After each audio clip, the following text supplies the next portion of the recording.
একটি কাচের গ্লাস নিবেন। এই কাচের গ্লাসের ভিতরে আপনারা এই যে কীটনাশক কিছু পরিমাণ, ছত্রাকনাশক কিছু পরিমাণ, অল্প খুব সীমিত পরিমাণ পানি।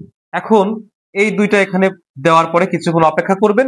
কীটনাশক এবং ছত্রাকনাশক এখানে এরা কোনো কারণে জমাট বাঁধলো কিনা, জমাট বেঁধে ঘোলা হলো কিনা।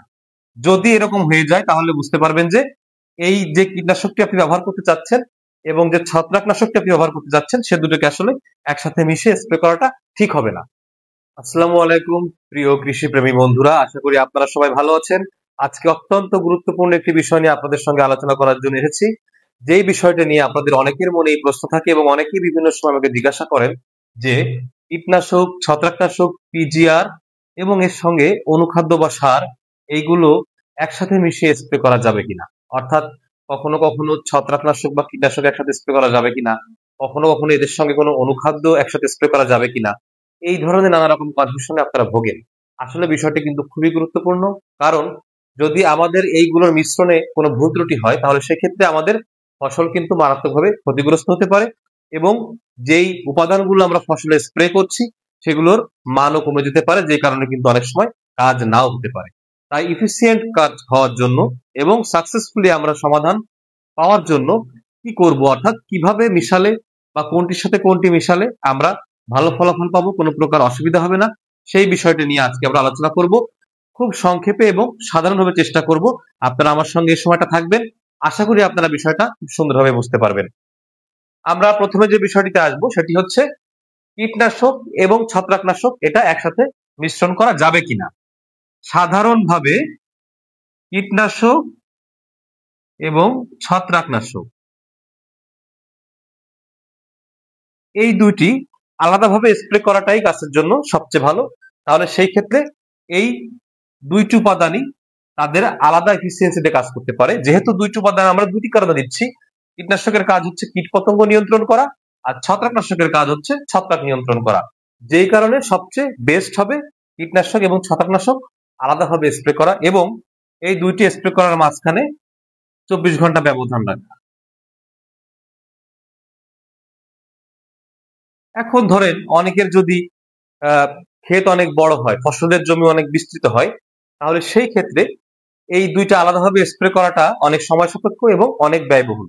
সেই ক্ষেত্রে আপনারা যেটা করতে পারেন, আপনারা কীটনাশক এবং ছত্রাকনাশক অবশ্যই একসাথে মিশিয়ে স্প্রে করতে পারবেন, তবে একটি বিষয় একটু খেয়াল রাখবেন, সেটি হচ্ছে কি যে এই কীটনাশক এবং ছত্রাকনাশক যেটা আপনাদের প্রয়োজন, ছত্রাকনাশক হিসেবে যেটা বা কীটনাশক হিসেবে যেটা, সেই দুটি উপাদান আপনারা অল্প পরিমাণে নিবেন। একটি কাচের গ্লাস নিবেন। এই কাচের গ্লাসের ভিতরে আপনারা এই যে কীটনাশক কিছু পরিমাণ, ছত্রাকনাশক কিছু পরিমাণ, কিছু পানি নিবেন আগে, অল্প খুব সীমিত পরিমাণ পানি।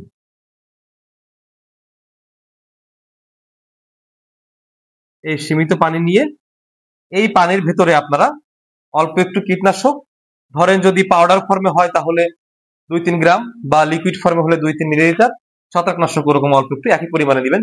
এটা 2 গ্রাম দিলে এটাও 2 গ্রাম দিবেন, বা এটা 2 মিলি দিলে এটাও 2 মিলি দিবেন। সেইভাবে আপনারা এটা নিয়ে পানির সাথে মিশিয়ে দিবেন। ধরে দিন আপনারা এখানে 10 মিলি পানি নিলেন। এখন এই দুইটা এখানে দেওয়ার পরে কিছুক্ষণ অপেক্ষা করবেন। অপেক্ষা করে যেটা আপনাদের খেয়াল করতে হবে যে এই কীটনাশক এবং ছত্রাকনাশক এখানে এরা কোনো কারণে জমাট বাঁধলো কিনা, এই দুইটা এক হয়ে জমাট বাঁধলো কিনা। আমরা বলি ক্লাস্টার, অর্থাৎ জমাট বাঁধা, যে জমাট বাঁধলো কিনা বা জমাট বেঁধে ঘোলা হলো কিনা। যদি এরকম হয়ে যায় তাহলে বুঝতে পারবেন যে এই যে কীটনাশকটি আপনি ব্যবহার করতে চাচ্ছেন এবং যে ছত্রাকনাশকটি আপনি ব্যবহার করতে যাচ্ছেন সে দুটোকে আসলে একসাথে মিশিয়ে স্প্রে করাটা ঠিক হবে না। সেক্ষেত্রে আপনার দুটিকে আলাদাভাবে স্প্রে করতে হবে 24 ঘন্টা ব্যবধান রেখে। আর যদি আপনারা দেখেন যে না, এ দুটোকে পানির সঙ্গে মিক্স করার পরে কোনো ধরনের ঘোলা হয়ে জমাট বাঁধে নাই, তাহলে সেই ক্ষেত্রে আপনারা নিশ্চিন্তে ছত্রাকনাশক এবং কীটনাশক একসাথে মিশিয়ে সঠিক মাত্রায় দিয়ে স্প্রে করে দিবেন, কোনো সমস্যা হবে না।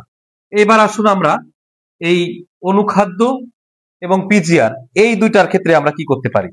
এই ছত্রাকনাশক আর কীটনাশক কিভাবে একসাথে স্প্রে করা যাবে কি যাবে না সেটা তো আমরা বুঝতে পারলাম। এবার আসুন আমরা অনুখাদ্যের বিষয়ে আসি। অনুখাদ্য আলাদাভাবে আপনি স্প্রে করলে খুবই ভালো, কিন্তু কীটনাশক এবং ছত্রাকনাশক এর সঙ্গে আপনারা অনুখাদ্য মিশিয়ে না স্প্রে করাটাই ভালো। এ দুটো আপনি আলাদা মিশান, সমস্যা নাই, কিন্তু অনুখাদ্য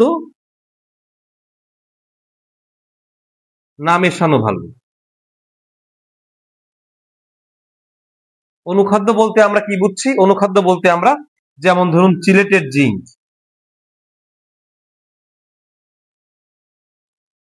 তারপরে আছে সলুবর বোরন,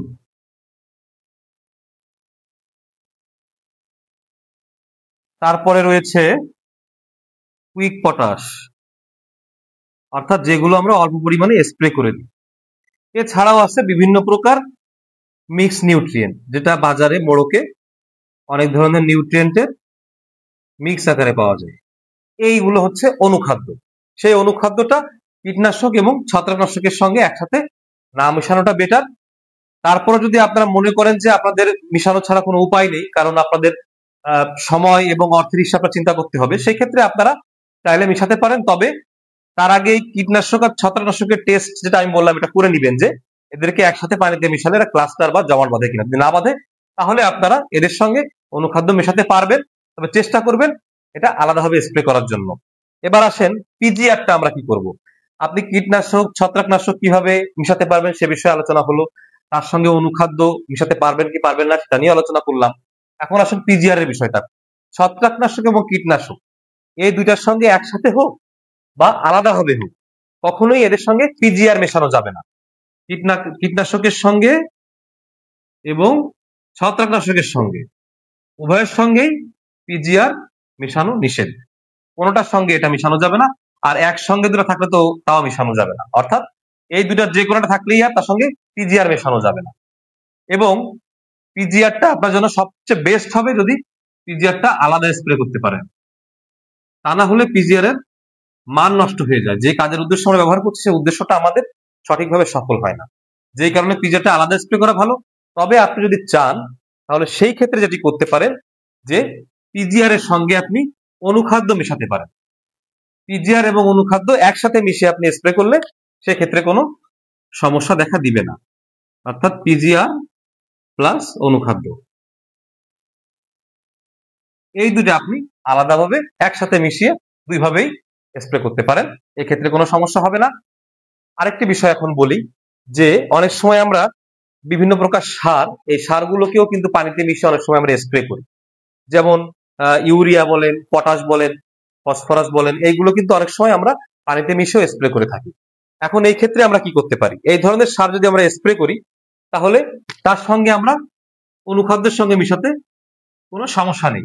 কিন্তু পিজিআর এর সঙ্গে যদি আমরা এই ধরনের সার মেশাতে যাই, যেমন ফসফরাসের জন্য আমরা যে সারটা ব্যবহার করি টিএসপি সার, এই টিএসপি সারটা পিজিআর এর সাথে মেশানো যাবে না। এই যে পিজিআর এর সঙ্গে এটা মেশানো যাবে না। তবে অনুখাদ্যের সঙ্গে আপনি যে কোনো প্রকার সার মেশাতে পারবেন। পিজিআর এর সঙ্গে ফসফরাসটা মেশানো যাবে না। আপনি পিজিআর এর সঙ্গে কোনটা মেশাতে পারবেন? আপনি ইউরিয়া মেশাতে পারবেন, এমওপি মেশাতে পারবেন, অর্থাৎ ইউরিয়াটা নাইট্রোজেনের জন্য, এমওপিটা পটাশের জন্য। এই দুইটা সারের সঙ্গে আপনি পিজিআর মেশাতে পারবেন। প্রিয় বন্ধুরা, আশা করি আপনারা বিষয়টি বুঝতে পেরেছেন যে কিভাবে কোনটির সাথে আমরা কোনটি মেশাতে পারবো, কোনটি পারবো না। পরবর্তীতে হয়তো আপনাদের এইগুলো মিশানো নিয়ে আর তেমন কোনো কনফিউশন থাকবে না। তারপরেও এই বিষয়টি নিয়ে যদি আপনাদের কোনো জিজ্ঞাসা থাকে তাহলে আপনারা আমাকে কমেন্ট বক্সে কমেন্ট করবেন, আমি আপনাদের সঙ্গে যোগাযোগ করে সেই বিষয়টি রিপ্লাই করার চেষ্টা করব। অন্য কোনো বিষয়ে কোনো প্রশ্ন থাকলেও সেটা আপনারা করতে পারেন, আমি আপনাদেরকে রিপ্লাই করব। এর পাশাপাশি যদি নতুন কোনো বিষয়ে ভিডিও পেতে চান সেটিও আপনারা কমেন্ট করবেন, আমি পরবর্তীতে সেই বিষয়ে ভিডিও দেওয়ার চেষ্টা করব। বন্ধুরা, যদি আমার এই ভিডিওটি আপনাদের ভালো লেগে থাকে তাহলে অবশ্যই লাইক করবেন, কমেন্ট করবেন, শেয়ার করে বন্ধুদের মধ্যে ছড়িয়ে দিবেন এবং যথারীতি আমার পাশে থাকবেন। সবাই ভালো থাকবেন, সুস্থ থাকবেন। আল্লাহ হাফেজ।